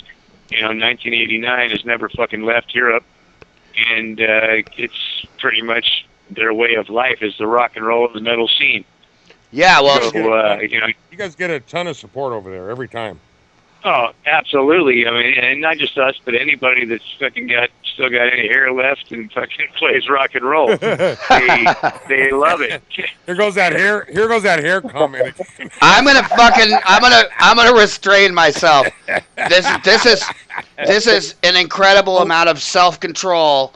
Yeah. Hold on. Shit pet. Fuck! Oh, God. Okay, never mind. I can't even say. Never mind. All right, so, Steve, I've always been curious about this. How did the course of events transpire, how you ended up getting the gig with Metal Church? I mean, was there a big audition cattle call kind of thing, or how did that all go down? No, actually, there wasn't. Ronnie and I were actually playing in a band together called Glam Slam, which was kind of like what Steel Panther is doing right now, but we were doing it 5 years before it was cool to do it, I guess. Uh-huh. And somebody told the guys from Metal Church about Ronnie because Metal Church was looking at doing a resurgence and getting the band back up off the ground again. And I had quit the band, and Ronnie went on with the band and changed the band's name from Glam Slam to Metal Gods. And I had quit the band. I've been out of it for probably about a year and a half. And one night, Ronnie calls me up and he's like, "Hey, dude, can you remember all those songs? Our bass player's got to do a gig in Vegas, and we need you to come in and play the fucking bass." I was like, "Dude, I fucking cut my teeth on those songs. I know how to play every one of those songs in my sleep." So I show up to this gig, and it's down at the hell was that place down in Tacoma? The Tides Tavern or something in Tacoma. And I show up, and they hand me a fucking wig. And I'm like, what the fuck am I supposed to do with this? they're like, it's all part of the gig, bro. You gotta wear a wig. Again. And so I try to put.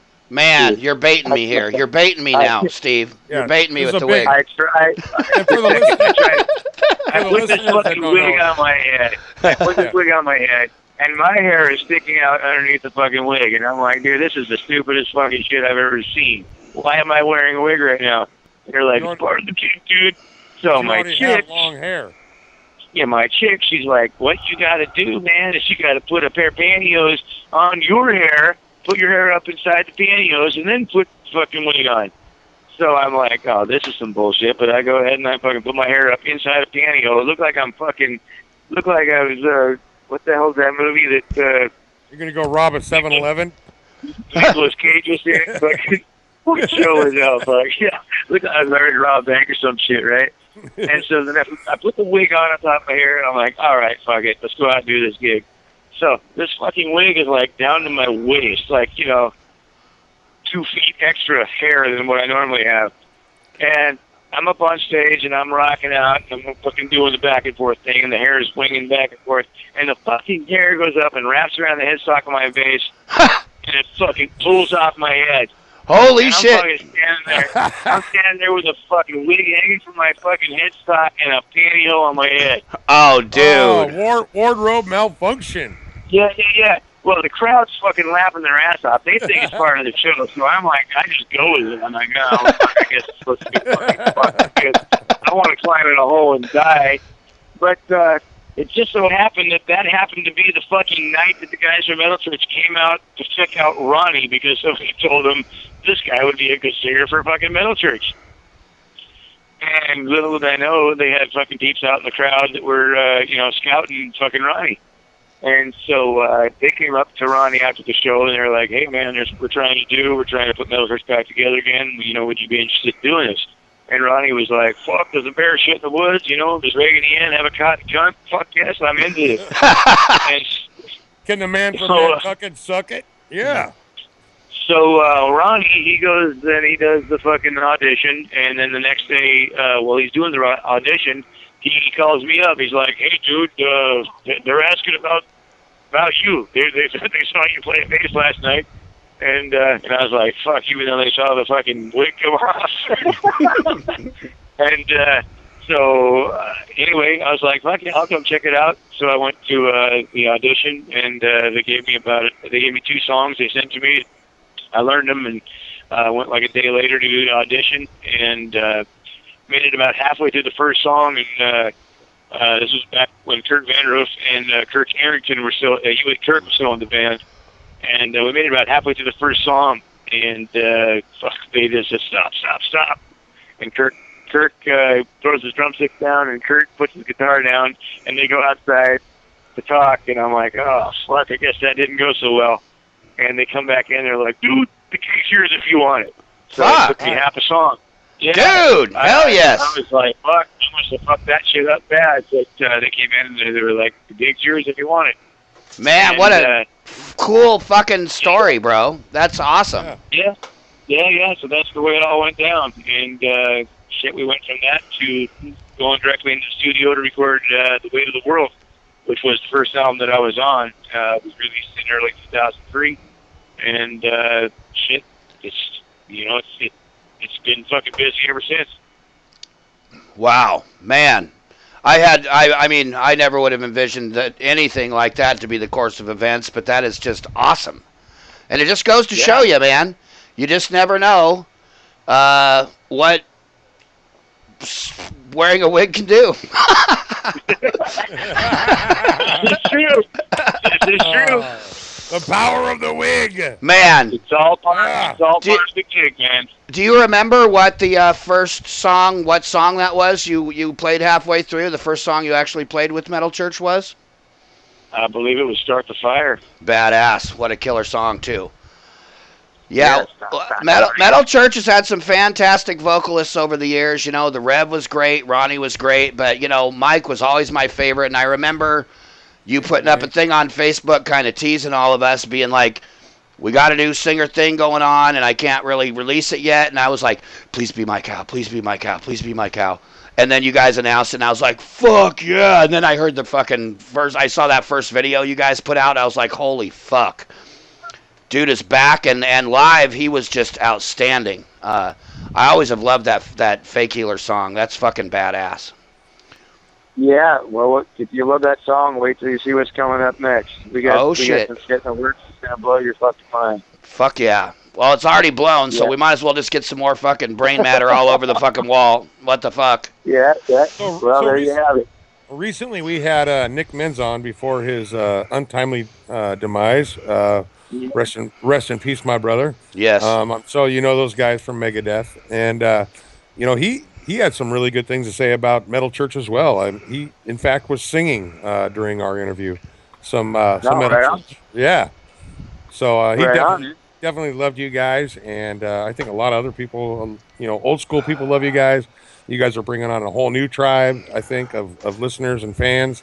And man, congratulations, man. I'm glad somebody still here in the area is still doing it and doing it right, man.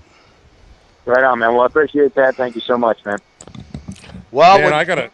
we're just about out of time, Steve. Is there anything you'd like to cover before we go, or any shout-outs you'd like to do, or any of that good stuff? Well, you know what? Go out, buy the album. It's called 11. You know what? Come out and see the show. Go out and see the band Sin Circus. They fucking kick ass. If you don't know anything about them, check them out. Sin Circus got any local dates coming up you'd like to tell people about? Oh man, they got all kind of local dates. They're doing they're doing the Lake Fair thing. Olympia? How are they? Yeah, down in Olympia. Yeah, they're doing Lake Fair. I think that's on the 16th, I believe. Nice. Yeah, they're basically gearing up. They're getting ready to do another tour. They're going out with a band called Relic Seat. That's August 15th to September 3rd. They'll be out, goes through Montana, Washington, Oregon, California, Nevada, Arizona, Denver, and up into Utah. Super cool. You know, I every time I talk to Chase, I'm like, "What's up, Chase?" He's like, "You know, Tone, living the dream." I'm like, "Fuck yes, you're living the dream, brother." God, that guy, what a great fucking drummer he is, huh? He is just an awesome drummer. He's shit, man. Fuck yeah. Yeah, he fucking kicks ass, dude. I love the kid, like he's one of my own. And, go out and see the band. If you never heard of Sin Circus, check them out, man. They're definitely the next up and coming, man. Yeah, he loves you too, man, and he's got an endless amount of respect for you, and I know really appreciates all the help you give in the band. But there's a lot of kids of stars, I guess. I don't know how to say that exactly, like eloquently, but just because somebody's dad's a rock star or mom's a rock star or an actor or anything, you gotta earn that shit on your own, and those guys absolutely do. So looking forward to a very bright future for them and a bright future for Metal Church. Can't wait. Metal Church! Maybe when, if you'd be so kind to be willing to come back on it for a future show when you can talk a little bit about that Super Saucy News, we'd love to have you back. Sounds great, man. No problem. Okay, awesome. Well, hey, tell Parker I said hi, and I hope you guys have a great rest of your ride. And thank you so much for taking some time out to talk to us tonight. Right on, guys. I'll talk to you soon. Thanks, All right. Steve. Take care, Steve. Yeah, Much love, bro. Have a great night. Bye-bye. Take it easy. Thanks. All right. Wow. What a great show it's been tonight, Wade. Holy shit. Absolutely. Oh, wait. I'm supposed to be talking like this tonight in my sexy voice. Oh, now you've gotten a little more English. You were kind of Heinz 57 Russianish earlier, but I can roll with it, mate. Actually, Yo, man, what's up, man? No, I'm talking like this now. Like what? No, that was great, man. What a good night, man. Yes, Cool it was. interviews, great guys. Yeah, and by the way, we are some- seeing your guys' comments that you're putting up on Facebook and in different places for us, and we really, really appreciate all your kind words and your support, and it's really so cool that you continue to tune into the show. It's a new show, but we got big plans for this show, and to be able to have like badass dudes like we had on tonight, all three of the guys. Steve Unger is an international rock star and doing amazing things, but as far as I'm concerned, both Sami and Jimmy Littlefield are well deserving of being international rock stars too. Incredibly talented guys with really good hearts, really good people.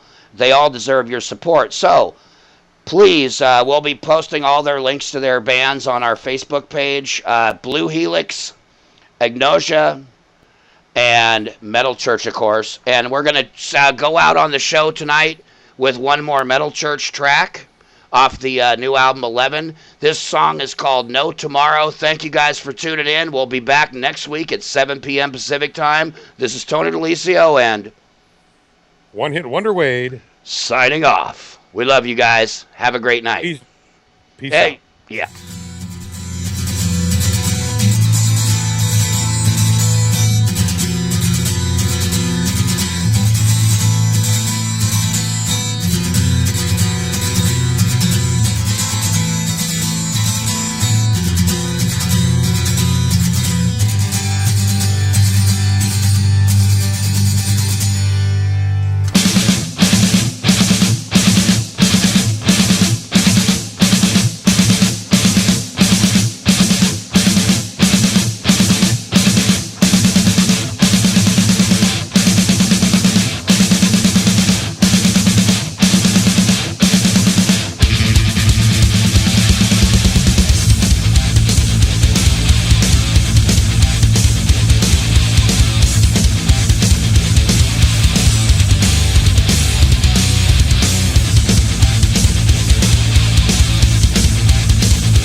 All right. Thank you guys all again once so much for tuning in tonight.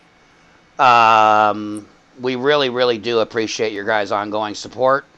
And I'm surprised if anyone's still listening because Game of Thrones is on, and that's where I'm going to watch right now. So I get to watch the first 10 minutes on my DVR, but it's all good. We love you guys. Wade, anything to say to our lovely audience out there before we go? Thank you for tuning in. Thank you to our guests. We really appreciate the ongoing support, and we look forward to next Sunday for sure. Yeah, we'd like to give a big shout out to Sandra Sego from Digital Revolution Radio for always being a wonderful, wonderful person. Radio and goddess. yes, and giving us the support and providing this awesome station for you guys. And remember, Digital Revolution Radio is broadcasting 24 hours a day. They have all kinds of great shows. And by all means, please tune in. In fact, we've got another great show based here in Washington, the DJ Titan Show. Unfortunately, I wasn't prepared for that statement because I can't tell you when that show's on, but I'll look into it. And a big big shout out to DJ Titan, to Sandra Sego, to Digital Revolution Radio, and to all you badass motherfuckers out there for listening. We love you guys. Good night. This is the Wave Northwest signing off. Have a great week. We'll see you next Sunday. Yeah.